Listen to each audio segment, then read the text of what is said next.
नमस्कार विद्यार्थी व पालक मित्रांनो, करिअर मेकिंग गार्डन्स यूट्यूब चॅनलमध्ये आपल्या सर्वांचं हार्दिक स्वागत करून आज एक महत्त्वाचा विषय घेतोय, तो म्हणजे उत्तर प्रदेशमध्ये एमबीबीएस ऍडमिशनच्या संदर्भामध्ये जे काही इन्फॉर्मेशन बुलेटिन पब्लिश झालेलं आहे 2 दिवसापूर्वी, ते संपूर्ण डिटेल्स एका व्हिडिओमध्ये मी तुम्हाला सांगण्याचा प्रयत्न करणार आहे। कदाचित मात्र आपल्या मराठी मातृभाषेमधून हे सांगण्याचा मी इथंभूत प्रयत्न करणार आहे।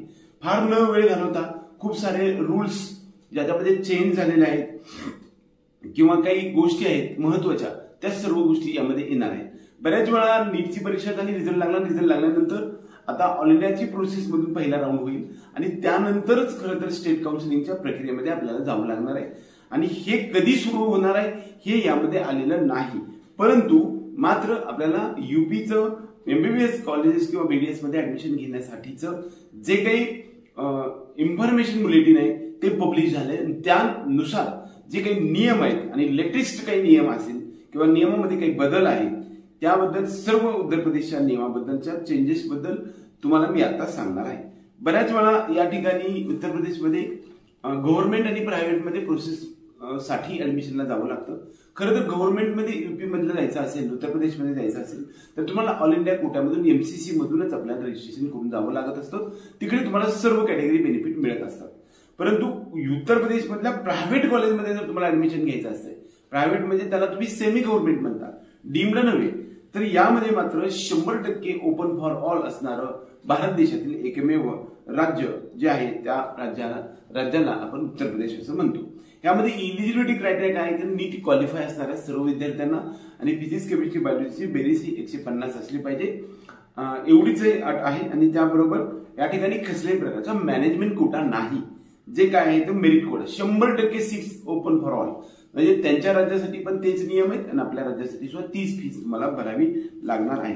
त्याचबरोबर बऱ्याच वेळा याच्यामध्ये एक सर्वात महत्त्वाचा टॉपिक आहे, तो म्हणजे स्ट्रे वेकन्सी राऊंड मध्ये तुम्हाला जर सीट एखादं मिळालेलं असेल आणि ते जर तुम्ही नाही घेतलं तर मात्र त्याच्या पुढच्या म्हणजे आता नीट यूजी 2025 मध्ये तुम्हाला जर एखादं सीट अलॉट झालं स्ट्रे वेकन्सी राऊंड मध्ये, तर 2026 मध्ये ते जर तुम्ही जॉईन केलं नाही तर तुम्हाला 2026 मध्ये बॅन केलं जात असतं संपूर्ण भारत देशामध्ये। हे सर्वात महत्त्वाचं लक्षात ठेवा। पण तरी सुद्धा 2027 मध्ये तुम्ही परत नीट परीक्षा देऊन तुम्हाला त्याच्यामध्ये काढलं जातं। आता ही सगळी प्रक्रिया कशी स्वरूपात होते ते आपण पाहिलं। पहिली गोष्ट त्याच्यामध्ये पहिल्यांदा रजिस्ट्रेशन करावं लागतं, नंतर चॉईस फिलिंग, नंतर सीट अलॉटमेंट आणि कॉलेजवरती जाऊन रिपोर्टिंग करणं, या सर्व प्रक्रियेवरती असतात। आता वास्तविक पाहता कॉलेज रिपोर्टिंग जे आहे ते कॉलेजवरती जाऊन नाही आहे, तर नोडल सेंटर एक कन्सेप्ट त्या ठिकाणी आहे आणि त्या नोडल सेंटरवरती जाऊन आपल्याला ऍडमिशन प्रोसेस पूर्ण करायची असते। आता नोडल सेंटर म्हणजे काय की गव्हर्नमेंटचे मेडिकल कॉलेजेस आहेत किंवा काही बीएमएस बीएचएमएस कॉलेजेस आहेत की जे गव्हर्नमेंटचे आहेत की त्या ठिकाणी जाऊन आपल्याला ऍडमिशन प्रोसेस करायचे। कॉलेजवर जाऊन आपल्या ठिकाणी जशी प्रोसेस होते तशा प्रकारची प्रक्रिया नसते, अशा सेंटरला आपण नोडल सेंटर असं म्हणतो। आता बऱ्याच वेळा या ठिकाणी प्रोसेस जे होते ते एकूण 3 प्रकारे 4 राऊंड मध्ये होते। राऊंड 1, 2, 3 ला राऊंडला आपण मॉपअप राऊंड म्हणायचो आणि त्यानंतर जी पुढचा आहे त्याला स्ट्रे वेकन्सी राऊंड असं म्हटलं जातं। आता ह्याच्यामध्ये सर्वात महत्त्वाचा टॉपिक जो होतो म्हणजे 4 राऊंड मधून कशी प्रक्रिया होते, तर त्यामध्ये पहिले काम आहे ते रजिस्ट्रेशन। आता रजिस्ट्रेशन उत्तर प्रदेशमध्ये करायचं असेल तर राऊंड 1 मध्ये एंट्री करता येऊ शकते, राऊंड 2 मध्ये एंट्री करता येऊ शकते, त्याचबरोबर राऊंड 3 किंवा मॉपअप राऊंड मध्ये पण तुम्हाला फ्रेश एंट्री करता येऊ शकते आणि स्ट्रे वेकन्सी राऊंड मध्ये सुद्धा एंट्री करता येऊ शकते। कशी करता येऊ शकते बघा, आता गव्हर्नमेंट कॉलेजसाठी कशी एंट्री करता येते मी तुम्हाला सांगणार नाही, कारण त्याच्यासाठी 30,000 रुपये डिपॉझिट आहे। परंतु आपल्या सर्वांना इतर राज्यातल्या लोकांना किंवा उत्तर प्रदेशमधल्या सुद्धा विद्यार्थ्यांसाठी 2 लाख रुपये सिक्युरिटी डिपॉझिट भरावं लागतं आणि 2,000 रुपये तुम्हाला फीस भरून त्यामध्ये एंट्री करावी लागते। हे एमबीबीएस आणि बीडीएस दोन्हीसाठी उपयोगी येते, परंतु ज्यांना फक्त बीडीएस मध्ये एंट्री करायचे, बीडीएस मध्ये चॉईस फिलिंग करायचे अशा विद्यार्थ्यांसाठी मात्र या ठिकाणी आपल्याला 1 लाख रुपये सिक्युरिटी डिपॉझिट आणि फीस आपल्याला जी काही फीज आहे ती 2,000 रुपये आपल्याला भरायची असते।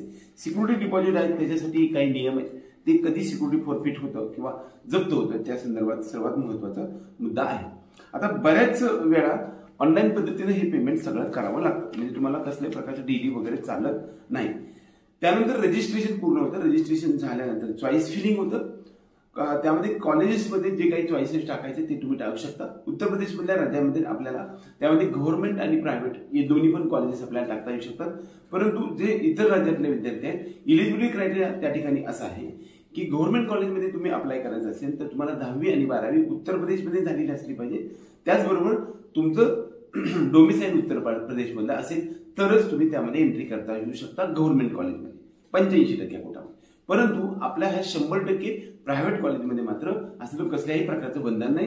संपूर्ण भारत देशातील विद्यार्थी त्या ठिकाणी जाता येऊ शकतो. आता बऱ्याच वेळा काय होतं की या ठिकाणी मोस्ट इम्पॉर्टंट थिंग अशी आहे की चॉईस फिलिंग आहे. चॉईस फिलिंग मध्ये तुम्ही कॉलेजेस ज्या ठिकाणी जाणार आहे त्याच ठिकाणी आपल्याला जायचं आहे. आता उत्तर प्रदेशमध्ये रजिस्ट्रेशन झाल्यानंतर चॉईस फिलिंग करायचे.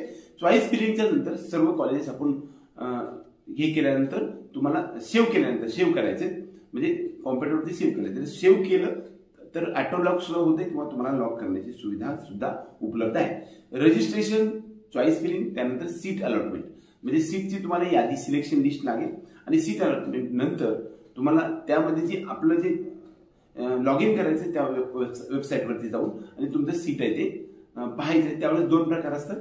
ग्रीन सिग्नल मध्ये सीट अलॉटेड असं येतं आणि तुम्हाला तुमचं सीट अलॉटमेंट लेटर आपल्याला मिळू शकतं. परंतु जर समजा रेड कलर मध्ये नॉट अलॉटेड आलं तर मात्र तुम्हाला सीट मिळालं नाही असा त्याचा अर्थ होऊ शकतो. आता नोडल सेंटर कोणतं असलं पाहिजे तर नोडल सेंटर हे आपल्या जवळचं कोणतं तरी निवडा. कन्व्हिनियंट म्हणजे आपल्यापासून त्या ठिकाणी फ्लाईट असेल किंवा काय असेल, कॉलेज कुठेही असू शकेल, त्याचा काही संबंध येणार नाही. परंतु नोडल सेंटर मात्र आपल्याला ज्या ठिकाणी कन्व्हिनियंट आहे अशा ठिकाणी दिलं पाहिजे. आणि आपण सर्वजण एकाच ठिकाणी महाराष्ट्र राज्याचे आम्ही तर सर्वजण समजा एकाच ठिकाणी तुम्हाला नोडल सेंटर देण्याचा प्रयत्न करत असतो. आता नोडल सेंटरवरती गेल्यानंतर काय होईल बघा, ज्याचं सीट अलॉटमेंट झालेले आहे अशा विद्यार्थ्यांना त्या ठिकाणी जाऊन आपले ओरिजिनल डॉक्युमेंट्स आणि जी काही फीज आहे त्या फीजचा डिमांड ड्राफ्ट घेऊन आपल्याला कॉलेजवरती जायचं आहे. कॉलेजवरती जायचं नाही तर तुम्हाला नोडल सेंटरवरती जायचं आहे.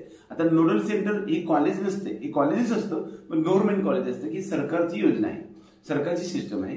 तुम्हाला ज्या कॉलेज मिळालेलं आहे त्या कॉलेजवरती जाता येत नाही. आता बघा सीट अलॉटेड म्हणल्यानंतर त्या ठिकाणी 3 प्रकारचे, म्हणजे पहिल्यांदा एकदा संपूर्ण डिमांड ड्राफ्ट फीचा घेऊन जावा लागेल. ऑनलाईन पद्धतीने तुम्हाला पैसे भरता येत नाहीत. दुसरी गोष्ट, पहिली नोडल सेंटरवरती तुमची ऍडमिशन प्रोसेस पूर्णतः कंप्लीट होणार आहे आणि ती डॉक्युमेंट व्हेरिफिकेशन होईल, डॉक्युमेंट सबमिशन होईल आणि त्यानंतर तुमचं डीडी घेऊन तुमचं ऍडमिशन फायनल होईल. आता हे सगळं जे काही फीचा डिमांड ड्राफ्ट आहे ते तुम्हाला नोडल सेंटरवरती जमा केला जातो. परंतु त्यानंतर जी पुढची प्रोसेस आहे ती म्हणजे कॉलेजवरती जाऊन आता त्यामध्ये सीट अलॉटमेंट झाल्यानंतर म्हणजे तुम्हाला पहिल्या राऊंडमध्ये एखादं सीट मिळालेलं असेल तर त्या ठिकाणी तुम्हाला वेगवेगळे ऑप्शन्स उपलब्ध होतात. त्यामध्ये कोणते कोणते उपलब्ध होतात तर 3 प्रकारचे ऑप्शन्स आहेत. म्हणजे एक तर 3 ते 4 प्रकार आहेत. म्हणजे ते सीट तुम्हाला घ्यायचं असेल आणि तुम्हाला ते फायनल करायचं असेल तर त्याला आपण अलॉटमेंट झाल्यानंतर ऍक्सेप्ट अँड फ्रीज असं म्हणतो. म्हणजे तुम्ही ते कॉलेज घेतलेलं आहे. म्हणजे सुद्धा पहिल्या राऊंडमध्ये तुम्हाला एखादं कॉलेज मिळालं तर ऍक्सेप्ट अँड फ्रीज या ऑप्शनला जर तुम्ही क्लिक केलं तर तुम्ही तुमचं सीट फायनल झालं आणि तुम्ही तुमच्या पुढच्या प्रोसेसमध्ये तुम्ही जाणार नाही. शक्यतो कॉलेज उत्तर प्रदेशमध्ये आपल्या महाराष्ट्रात विद्यार्थ्यांना मिळाल्यानंतर ऍक्सेप्ट अँड फ्रीज हाच ऑप्शन निवडावा असं मला वाटते. कारण पुढच्या राऊंडमध्ये जर समजा तुम्ही एंट्री केली, अपग्रेडेशन केलं तर मात्र तुम्हाला इथून तिथे जाऊन तिथला डिमांड ड्राफ्ट आपल्या बँकेत आणून देऊन ते परत मोडून नवीन डिमांड ड्राफ्ट काढून दुसऱ्या नोडल सेंटरला परत जाऊन त्या विहित वेळेमध्ये जाणं शक्य होत नाही. तुमच्याकडे दुसरे पैसे असतील तर ते तुम्ही घेऊन जाऊ शकता, परत तो डीडी मोडू शकता. असं असेल तर तुम्ही अपग्रेडेशनसाठी जाऊ शकता. त्यानंतर दुसरा जो पर्याय आहे तो म्हणजे ऍक्सेप्ट अँड फ्लोट, म्हणजे अपग्रेडेशनसाठी जाणं. म्हणजे तुम्ही ऍडमिशन घ्यायचं, आपल्याला ते कॉलेज सगळं फीचा डिमांड ड्राफ्ट द्यायचा, डॉक्युमेंट व्हेरिफिकेशन करायचं, सर्व प्रक्रिया पूर्ण करायची, परंतु फ्लोट करायचं म्हणजे तुम्ही अपग्रेडेशन जाणू शकता. सेकंड राऊंड मध्ये आणखी चॉईस फिलिंग करता येऊ शकता. पहिला ऑप्शन जो आहे ऍक्सेप्ट अँड फ्रीज म्हणजे ते तुम्ही ऍडमिशन घेत आहे.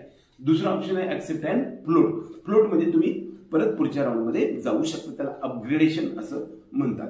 त्यानंतर तिसरा जो ऑप्शन आहे तो म्हणजे डिक्लाइन म्हणजे काय बघा, हे मिळालेली सीट मला मान्य नाही, मी घेणार नाही, त्याला आपण डिक्लाइन असं म्हणतो. डिक्लाइन म्हणजे काय, आपण ती सीट सोडत आहे, म्हणजे सीट सोडत आहे म्हणजे जॉईन करत नाही. तरी सुद्धा पहिल्या राऊंड मध्ये आपल्याला कसल्याही प्रकारचं नुकसान होत नाही.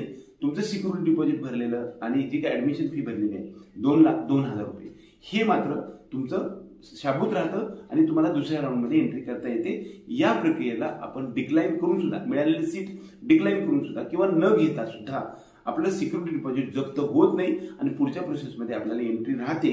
त्याला फ्री एक्झिट असं म्हटलं जातं. ऑल इंडिया राऊंडमध्ये जसे नियम आहेत तशाच प्रकारचा नियम आहे. आता बघा, ही झाली गोष्ट. आता ऍक्सेप्ट अँड फ्रीज म्हणल्यानंतर म्हणजे तुम्ही कॉलेज घेतलं आणि ते फायनल केलं, नंतर तुम्ही कॉलेजवर जायचे आणि कॉलेजवर सर्व जाऊन जी प्रोसेस आहे ती त्यांचे काही हॉस्टेल, मेस किंवा डिपॉझिट वगैरे हे सर्व प्रक्रिया आपल्याला चेकच्या माध्यमातून, डीडीच्या माध्यमातून जायचे, कॉलेज बघून घ्यायचे आणि हॉस्टेलमध्ये जाऊन आपलं सगळे पुढच्या प्रोसेस करायचे. ज्या विद्यार्थ्यांना ऍक्सेप्ट अँड फ्रीजच्या म्हणजे ऍक्सेप्ट अँड फ्लोट असा जो मला म्हणजे 2 प्रकार अपग्रेडेशन मध्ये जायचं आहे, त्या विद्यार्थ्यांनी मात्र ऍडमिशन घ्यायचंय आणि कॉलेजकडे जाण्याची काही आवश्यकता नाही. तुम्ही त्यांची फीस भरण्याची आवश्यकता नाही. तुम्ही घरी या, सेकंड राऊंड मध्ये चॉईस फिलिंग करू शकता. ज्या विद्यार्थ्यांनी डिक्लाइनचं ऑप्शन निवडलं म्हणजे 3 नंबरचं ऑप्शन, त्यांनी काही करायचं नाहीये, दुसऱ्या राऊंड मध्ये डायरेक्ट चॉईस फिलिंग करायची आहे. आता बऱ्याच वेळा हा नियम फ्री एक्झिटचा फक्त राऊंड 1 मध्येच आहे. हे सगळं यूपी नीट इन्फॉर्मेशन बुलेटिन मध्ये ह्या सर्व गोष्टी आपल्याला वाचल्यानंतर लक्षात येऊ शकतात. आता राऊंड 2 चा नियम तुम्हाला सांगेन. राऊंड 2 मध्ये जर समजा ऍक्सेप्ट अँड फ्रीज केलेलं असेल, म्हणजे तुम्ही ते कॉलेज जॉईन केलं असेल, फ्रीज केलेलं असेल, तर तुमचं ते कॉलेज फायनल झालं, त्यामुळे दुसऱ्या राऊंडमध्ये तुम्हाला जाता येत नाही.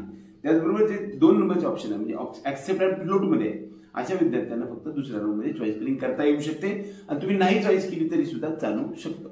मात्र 3 नंबरचा जो आहे त्याला जर समजा डिक्लाइन म्हणजे हे मिळालेलं कॉलेज जर नाही घेतलंच नाही सीट, तरी सुद्धा फ्री एक्झिट म्हणून तो सेकंड राऊंडला चॉईस फिलिंग करता येतो. आणि चौथा ऑप्शन जो आहे ते त्याला सीट नॉट अलाउड आहे, हा सुद्धा विद्यार्थी दुसऱ्या राऊंड मध्ये आपल्याला त्याच्यामध्ये एंट्री करता येऊ शकते.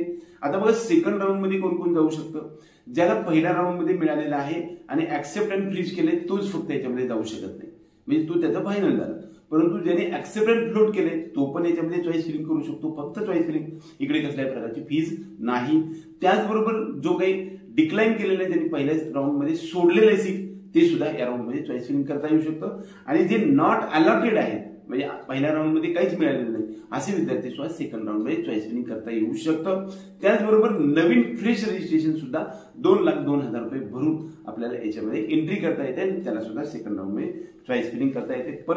परत तीच प्रक्रिया, परत सर्वांचे रजिस्ट्रेशन झाले, चॉईस फिलिंग झाले, सीट अलॉटमेंट झालं आणि सीट अलॉटमेंट झाल्यानंतर तुमच्या समोर परत लॉग इन केल्यानंतर आपल्याला असं दिसतं की सीट अलॉटेड असेल तर तुम्हाला कोणतं कॉलेज मिळालं त्याचं ऍडमिशन लेटर घ्यायचं आणि नॉट अलॉटेड असेल तर तुम्ही राऊंड 3 साठी आपल्याला एंट्री करता येऊ शकते. आता सीट अलॉटेड आल्यानंतर म्हणजे तुम्हाला सीट एखाद्या वेळेस मिळाल्यानंतर, सीट अलॉटमेंट झाल्यानंतर मात्र सेकंड राऊंडचे रूल सुरू झाले.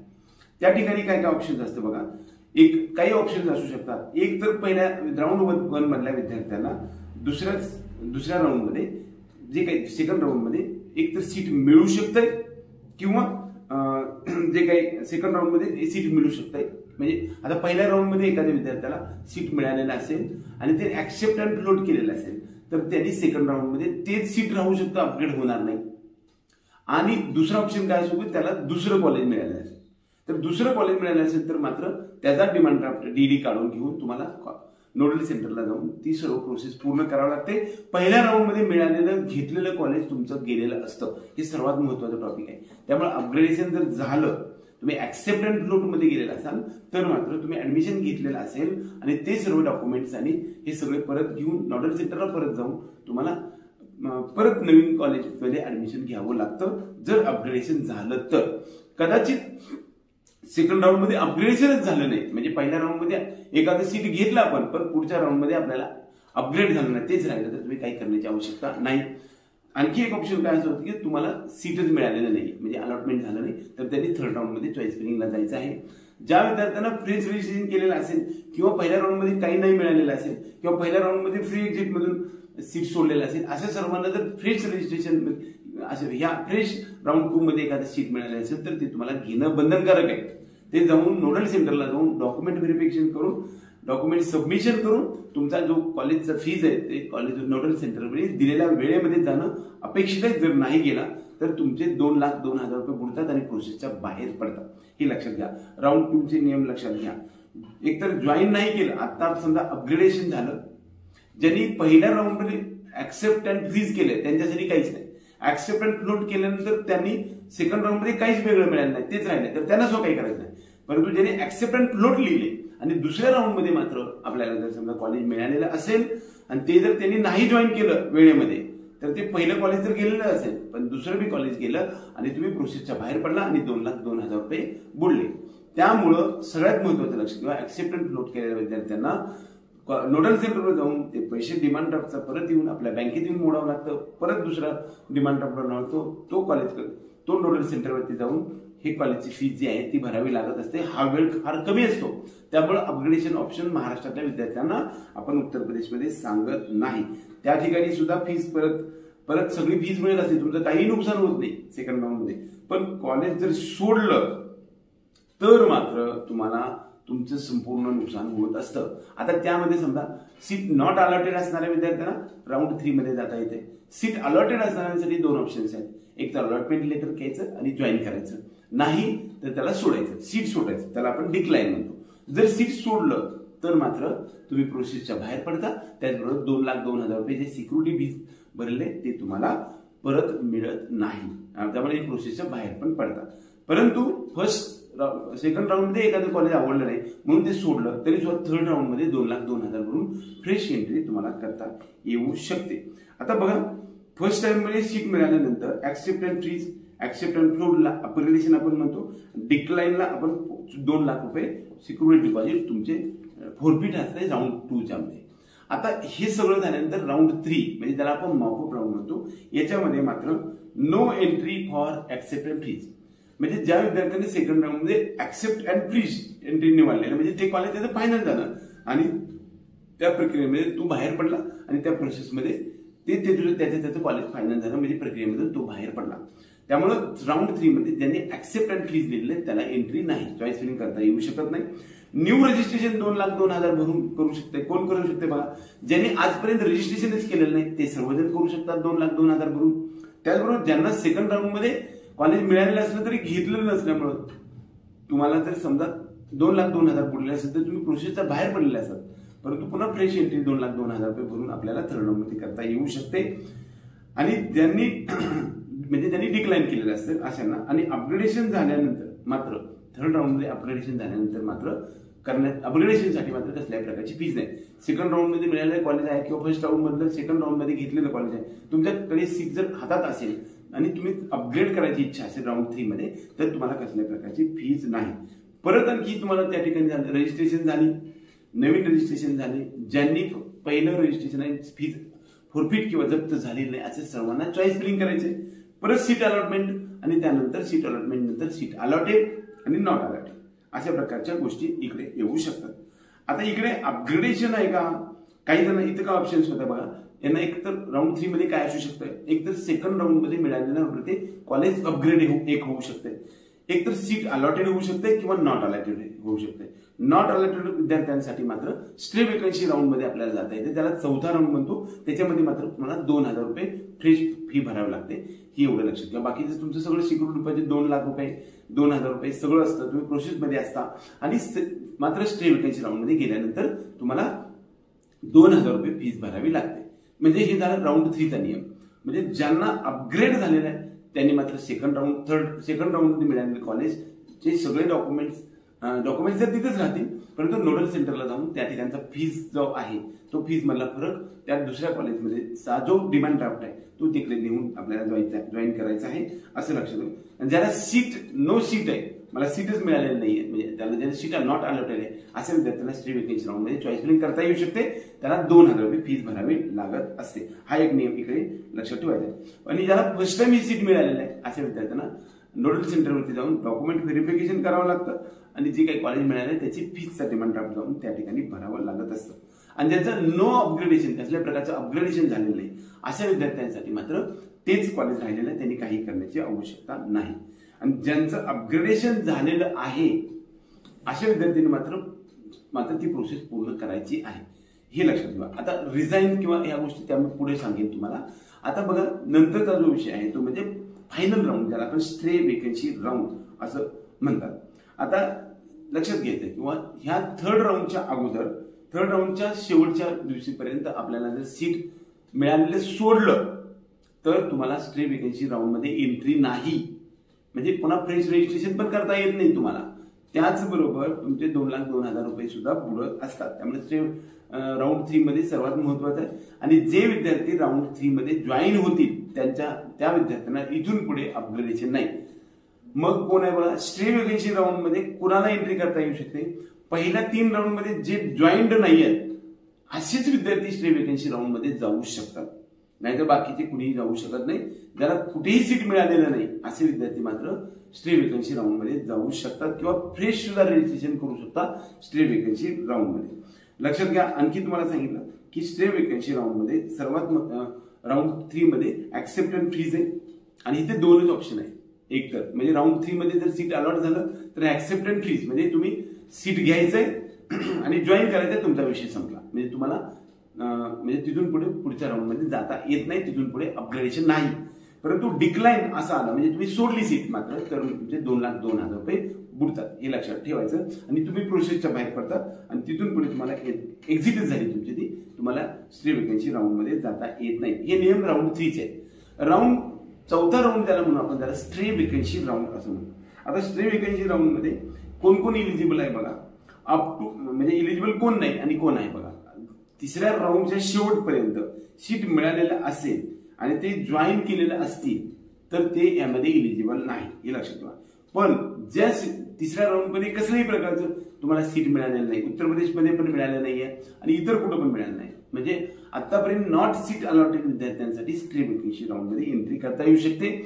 आणि जे विद्यार्थी कुठेही मिळालेले नाही अशांना न्यू रजिस्ट्रेशन सुद्धा करता येऊ शकतं. मात्र 2,02,000 रुपये तुम्हाला फ्रेश डिपॉझिट भरून आपल्याला एंट्री करता येऊ शकते. थर्ड राऊंड मध्ये ज्याला सीट मिळाली त्याला एंट्री करता येत नाही. त्याचबरोबर 2,000 मात्र 2,000 रुपये फीज मात्र सर्वांसाठी एक्स्ट्रा भरावं लागते. म्हणजे आतापर्यंत पहिल्या राऊंड, दुसऱ्या राऊंड, तिसऱ्या राऊंड मध्ये सीट मिळालेली नसेल तर तुम्हाला 2,000 रुपये सीट स्ट्रे वेकन्सी राऊंड मध्ये जाण्यासाठी एक सेपरेट फीज भरावी लागत असते. सर्वात महत्वाचा नियम या ठिकाणी सगळ्यात लक्षात ठेवा, तो म्हणजे जर स्ट्रे वेकन्सी राऊंड मध्ये तुम्हाला एखादं सीट मिळालं आणि ते जर तुम्ही घेतलं नाही तर तुमचे 2,02,000 तर बुडतीलच. त्याचबरोबर तुम्हाला नीट 2026 मध्ये एंट्री होणार नाही, हे लक्षात ठेवा. 2027 मध्ये तुम्ही जाऊ शकता, एक वर्ष तुमचं हे तर बाद झालंच पण पुढचं सुद्धा वर्ष बाद होऊ शकतं. आता यानंतर सर्वात महत्वाचा राऊंड 1 चे नियम सांगितले, राऊंड 2 चे सांगितले, राऊंड 3 चे सांगितले आणि स्ट्रे वेकन्सी राऊंडचे सुद्धा आपल्याला नियम सांगितले. आता मी तुम्हाला सर्वात महत्वाची गोष्ट सांगेन ते म्हणजे रिझाईन. रिझाईन म्हणजे काय बघा, आपण राजीनामा कसा देऊ शकतो. एकतर कोणत्याही गोष्टीमध्ये ऍडमिशन आपण घेतलेलं असेल, म्हणजे पहिल्या राऊंड मध्ये घेतला असेल, दुसऱ्या राऊंड मध्ये घेतला असेल किंवा तिसऱ्या राऊंड मध्ये घेतलेला असेल किंवा स्ट्रे वेकन्सी राऊंड मध्ये घेतलं तर त्याला सोडण्याचे काही नियम आहेत, ते नियम लक्षात ठेवा आणि त्याच्यासाठी म्हणजे काही पेनल्टी आहे ते पण लक्षात घ्यायचं आहे. आता राऊंड 1 मध्ये एखादं कॉलेज तुम्ही जॉईन केलेलं असेल आणि ते रिझाईन करायचं असेल तर नोडल सेंटरला जाऊन एक रिझाईन लेटर द्यायचं आहे आपल्याला. आणि रिझाईन लेटर मात्र राऊंड 2 सुरू होण्याच्या अगोदर कमीत कमी 48 तास देणं गरजेचं आहे. त्याच्या अगोदर दिलं तरच तुम्हाला त्यावेळेस मात्र म्हणजे बघा, राऊंड 1 मध्ये मिळालेलं सीट तुम्हाला जर रिझाईन करायचं असेल म्हणजे राजीनामा करायचा असेल, द्यायचा असेल तर राऊंड 2 मध्ये सुरू होण्या चॉईस फिलिंग सुरू होण्याच्या अगोदर 48 तासाच्या आत तुम्ही नोडल सेंटरवरती जाऊन तुमचा राजीनामा पत्र द्यायचं आहे. ते दिल्यानंतर तुमचं सगळं नुकसान काही होत नाही. जर तसं दिलं तर ऍडमिशन फी 2 लाख रुपये परत मिळतात म्हणजे रिफंड होत आहे. आपले 2 लाख ऍडमिशन फी जी आहे 2,000 रुपये हे कट होते आपली. म्हणजे तुम्हाला परत जर चॉईस फिलिंग करायचं असेल तर 2 म्हणजे परत जो चॉईस फिलिंगचा विषय नाही, रिझाईनच होत असते. त्यामुळं तुम्हाला 2,000 रुपये फक्त ऍडमिशन फीज आहे ती पुढते. 2 लाख रुपये सिक्युरिटी डिपॉझिट पण तुमचं स्वागत राहतं आणि कॉलेजला भरलेला जो काही नोडल सेंटरवरती कॉलेजचा फीजचा डिमांड ड्राफ्ट जी फीज आहे ती फीजचा डिमांड ड्राफ्ट तुम्हाला मिळत असतो. त्यामुळे फक्त 2,000 नुकसान होते जर समजा तुम्ही दुसऱ्या राऊंड सुरू व्हायच्या अगोदर 48 तास रिझाईन दिलं तर. राऊंड 2 नंतर आणि राऊंड 3 च्या अगोदर बघा, सगळ्यात महत्वाचा मुद्दा सांगा, राऊंड 3 च्या अगोदर 48 तास म्हणजे तिसऱ्या राऊंड सुरू चॉईस फिलिंग सुरू होण्याच्या अगोदर 48 तास जर तुम्ही रिझाईन केलं, राजीनामा दिलं तर मात्र ऍडमिशन फी आणि तुमची 2 लाख रुपये सिक्युरिटी डिपॉझिट मात्र तुमचे बुडते, हे लक्षात घ्या. पहिल्या राऊंड मध्ये तुम्हाला, दुसऱ्या राऊंडच्या अगोदर तुम्हाला रिझाईन केलं तर काही नुकसान होत नाही, पण तिसऱ्या राऊंडच्या अगोदर 48 तास जर तुम्ही हे रिझाईन केलं तर 2 लाख रुपये तुमचे बुडतात. ट्युशन फी सुद्धा, ट्युशन फी जी भरलेली आहे तुम्हाला कॉलेजची, म्हणजे जी काही कॉलेजची फीज आहे 11 लाख 12 लाख, ते मात्र डिमांड ड्राफ्ट तुमचा परत मिळतो, हे लक्षात ठेवा. म्हणजे 2,02,000 रुपये तुमचे बुडतात हे जर राजीनामा दिला तर. जर समजा 48 तास अगोदर राजीनामा दिला तर 2,02,000 बुडतात. म्हणजे राऊंड 3चा राऊंड चॉईस फिलिंग सुरू होण्याच्या अगोदर 48 तास जर तुम्ही रिझाईन केलं, राजीनामा दिला, तर तुमचं फक्त 2,02,000 नुकसान होत आहे. तुमची फीज आहे ती तुम्हाला परत मिळते. आणि सर्वात महत्वाचा मुद्दा आणखी एक रिझाईनचा, म्हणजे त्याला पण राजीनामाचा. जर समजा स्ट्रे वेकन्सी राऊंडच्या अगोदर 48 तास रिझाईन केलं, 48 तास म्हणजे आता स्ट्रे वेकन्सी राऊंड सुरू होणार आहे त्याच्या अगोदर 48 तास म्हणजे 2 दिवस अगोदर जर तुम्ही राजीनामा दिला तर मात्र तुमची 2,02,000 रुपये डिपॉझिट जप्त होतं. त्याचबरोबर जी फीस कॉलेजकडे भरलेली आहे त्याच्यातले सुद्धा निम्मे फीजचा डिमांड ड्राफ्ट तुम्हाला परत मिळतो. म्हणजे लक्षात घ्या तुम्हाला की त्या ठिकाणी अर्धी फीस तुमची बुडते आणि 2 लाख रुपये सुद्धा बुडतात. आणि जर समजा 48 तासाच्या नंतर जर तुम्ही रिझाईन केलं तर मात्र तुम्हाला कसल्याही प्रकारचे पैसे परत मिळत नाहीत. म्हणजे तुम्ही भरलेले 12 लाख रुपये बुडले, 2,02,000 पण बुडले, हे लक्षात. स्ट्रे वेकन्सी राऊंडच्या अगोदर 48 तास जर राजीनामा दिला तर तुमचे अर्धी फीस परत येते. आणि 48 तासाच्या अगोदर म्हणजे 48 तासाच्या अगोदरच्या नंतर जर समजा स्ट्रे वेकन्सी राऊंड सुरू होण्यासाठी 30 तास 20 तास राहिले असतील तर मात्र तुमची संपूर्ण फीस वजा होते, तुमचे डॉक्युमेंट्स तुम्हाला परत मिळतात. राऊंड 3 नंतर म्हणजे सगळ्यात महत्वाचं, नोडल सेंटरवर जाऊन रिझाईन करून 50% फीस आपल्याला कधी परत मिळू शकते, stray vacancy round declare choice फिलिंगच्या अगोदर 48 तास, हे सर्वात महत्वाचे लक्षात ठेवा. स्ट्रे वेकन्सी सुरू झाल्यानंतर जर समजा तुम्ही रिझाईन केलं तर तुम्हाला कसल्याही प्रकारची फी माफी मिळत नाही, हे सर्वात महत्वाची गोष्ट घ्या.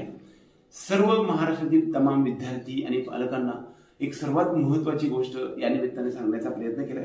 व्हिडिओ फार लेंदी झाला पण प्रत्येक गोष्ट मी डिटेल सांगण्याचा प्रयत्न केलाय.